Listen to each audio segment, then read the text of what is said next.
Hello, everyone. I am Richard Bistrong, a consultant for LRN, and it is a pleasure to interview LRN's Chief Advisory Officer, Ty Francis, on LRN's 2025 Ethics and Compliance Program Effectiveness Report. If you don't already know Ty, he is a globally recognized voice in GRC, ethics, and culture, having launched ethics and compliance programs and forums all over the world. I am so delighted to be able to host this conversation with Ty today, right here from LRN's headquarters in New York. Welcome, Ty. Thank you, Richard, and it's great to be here today to talk about our brand new 2025 report. What makes this different this year is, apart from the other 10 years, we've actually included the employee voice into this conversation.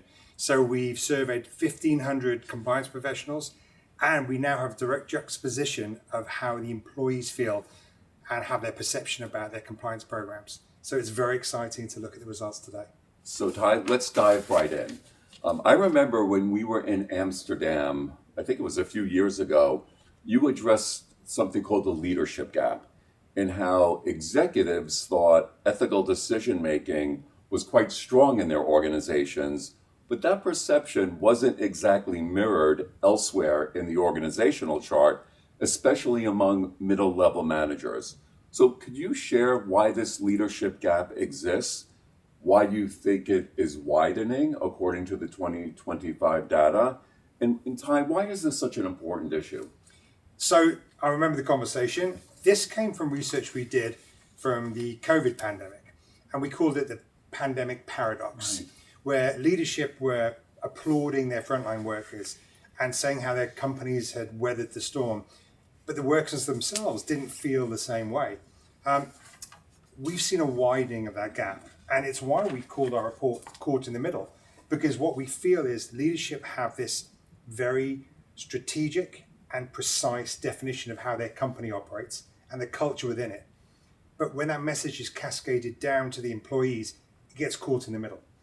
And we feel there's not enough emphasis on middle management and how they're cascading the information down to their employees. So there's this filter in the middle, and the messaging is not filtering through. It goes back to years and years ago where no one was measuring the sentiment of the organization. No one was actually asking employees how they felt.